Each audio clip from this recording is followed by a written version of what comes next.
Un jour, j'étais au Pérou. Il s'est passé une chose aussi, que c'était la deuxième rencontre importante de ma vie dans le théâtre et qui a provoqué la forme la plus importante du théâtre opprimé, c'est le Teatro Fórum. C'était quand j'étais au Pérou, je faisais une autre forme de théâtre qui s'appelait dramaturgie simultanée. Dramaturgie simultanée, c'était ceci. On jouait une pièce. Et quand on arrivait au moment critique, au moment qu'il fallait que le protagoniste prenne une décision, faire ceci ou cela, ou une troisième voie, quand il fallait faire quelque chose, on arrêtait la pièce. On arrêtait la pièce et on disait, voilà, le protagoniste est dans le danger, le protagoniste est dans une crise.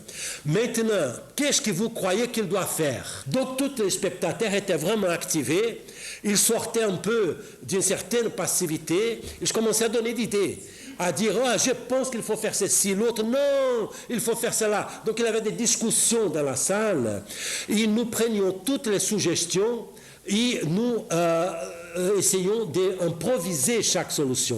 But one day something happened also that again changed my way of thinking, and it was one day that I was in Peru working in a literacy program, and then after one of those shows in which the audience said what the audience wanted to see played, a woman came to me and she said that she had loved the show, and she said, but it's a pity that you only concern yourself about political problems, because if it were not so, I have a very big problem that I would like you to perform and ask the audience what the audience would do in my place. And I said, maybe your problem is also political, tell us, maybe we can deal with your problem. And she said, no, it's not political at all, it's only me and my husband. And I said, yes, madam, so it's political. And she said, okay, good. you can work on that. I said, yes, we can. And then she told a terrifying story that her husband usually asked her for money, and with that money, he said that he was building a house for both of them. And then she would give him money, he would disappear 3, 4, 5 days, and then would come back, stay 1 week, and ask for more money, and then he would go away and ask for and stay a few days out and ask for more money. All of the time the husband was asking her for money, disappearing, and then when he came back, he said that the house was being built, and every time he brought a receipt. And she was keeping the receipt, she had like that of receipts of the money that she had given to build that house. Ela era analfabeta, não sabia ler, pegava aqueles papéis e guardava os seus recibos na casa. Cada semana ele aparecia, olha, preciso mais dinheiro, não sei o quê, ele vinha lá com outro recibo, aí dava o recibo para ela e ela guardava. Até que um dia ela brigou com ele. Brigou com ele e começou a desconfiar, porque ele nunca mostrava a casa, não dizia nem onde é que era a casa, e ela dando dinheiro e não sabia onde era a casa.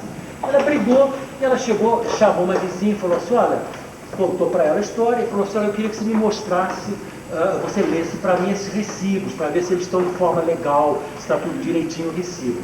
Aí a amiga que sabia ler pegou os recibos e foi ler, e não era recibo nenhuma, eram cartas de amor que a amante do marido mandava para ele.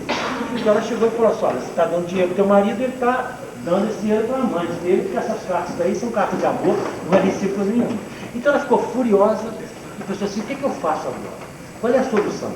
And then I said, okay, it's a good play. You tell me what you want, and I'm going to direct here this play. And she said, no, you don't have to bother. You sit there. And she put me sitting there. She said, I'm going to direct. Okay, go direct. And then when the night came, the evening came, the audience was there, it was full. And I looked at the audience and I said, look, we have been here discussing big, broad political problems, like agrarian reform, the international debt, all those things. But now we are going to treat another political problem, very important, which is this woman here. She has a big political problem with her husband. And then you have to tell her what she shall do tomorrow, because tomorrow her husband is coming back home and she does not know how to treat him, what to do to him. And everyone was very much excited because they looked at her and she existed. She was there doing silent. And then we did the play exactly as she had rehearsed it, up to the point when the husband comes back after the reading and the discovery of the treasury, comes the husband and knocks at the door. When he knocks at the door, I come in and I say, stop. Hasta que el marido llama a la puerta. El actor que hace el marido vuelve, llama a la puerta, entonces yo interrumpo la escena y digo, miren, la escena que ustedes están viendo ahora aquí va a pasar mañana. El marido va a llegar por esta puerta, va a llamar y ella va a estar acá. ¿Qué tiene que hacer esta mujer mañana? Y yo dije, bueno, tomen unos 2, 3 minutos para hablar entre ustedes, para ver qué ideas buenas van a salir de ahí, porque yo le prometí a esta señora que ustedes son inteligentes, creativos, le van a dar una buena idea. Piensen bien. Entonces empezamos la misma escena y cuando llega el momento, el marido bate la puerta, toca la puerta, yo paro la escena y digo, bueno, ¿y ahora qué hace ella? Entonces una señora dijo, nosotras aquí discutimos y discutimos lo que ella tiene que hacer es así, tiene que llorar mucho, mucho, mucho, mucho, llora y después lo perdona. Entonces ella empezó a llorar, decir, mire usted, vos sos un traidor, un traicionero, me traicionaste, y después de tanto hablar, ella dijo, bueno, y finalmente yo te perdono. Entonces el marido dijo, bueno, si me perdonaste, entonces estamos todos felices otra vez. Tú vas ahora a la cocina y tráeme la cena porque estoy hambriento, estoy cansado y hambriento. Y yo pregunté a la platea, ¿ustedes están satisfechos? ¿Es eso lo que ustedes quieren que haga mañana esta señora? Y todas las mujeres se levantaron y dijeron, no es eso.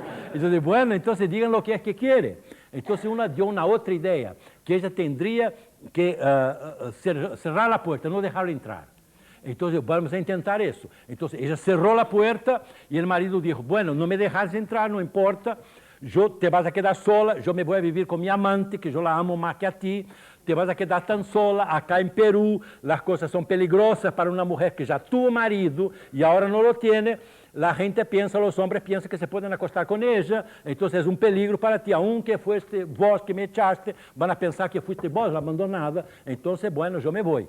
Y yo pregunté al público, ¿es así que pasa? Sí, es así. Yo dije, entonces no es buena idea. No es una buena idea. Entonces, ¿cuál es la buena idea? Vino una segunda, una tercera buena idea. Until that I noticed that the woman was sitting at my left in the audience, sitting at my left.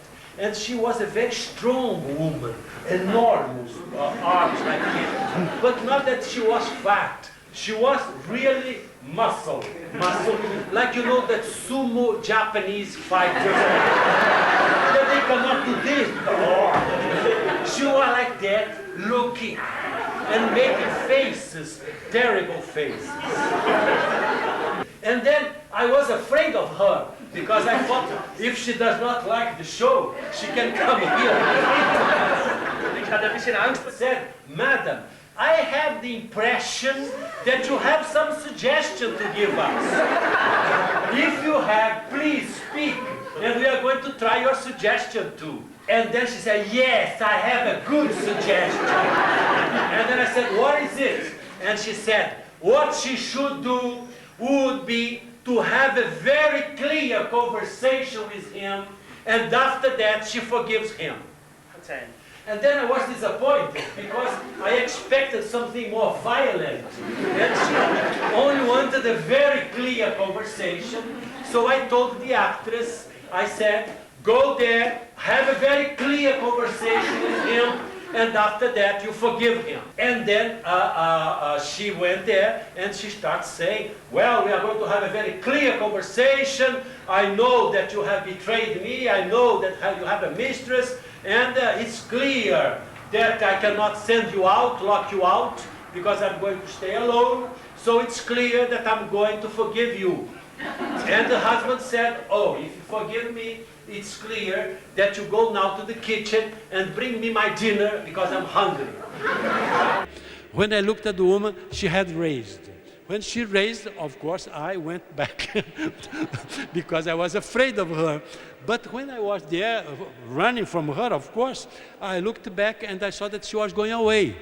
And then I was pitying her. I said, no, madam, don't do that. We are trying our best to please you. We are trying to do what we understand by what you are saying. But we don't understand what you are saying. I said, you don't understand because you don't want. And then we start fighting again. You don't want. Yes, I want. You are a man. Yes, I'm a man. And then finally I said, look here.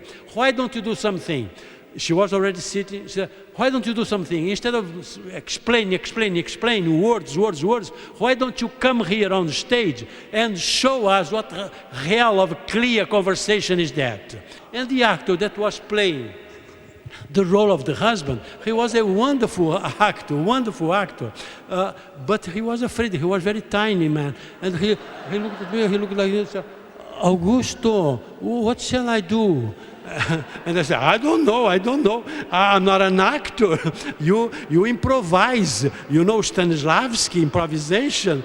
Go improvise. And I said, improvise? Which book of Stanislavski? Then the woman came. She passed by him. The mere wind that she made, he shaked. And then she went to the backstage. There was a broomstick. She got the broomstick, grabbed him by here and said, now we are going to have a very clear conversation. And started hitting him. I jumped on her.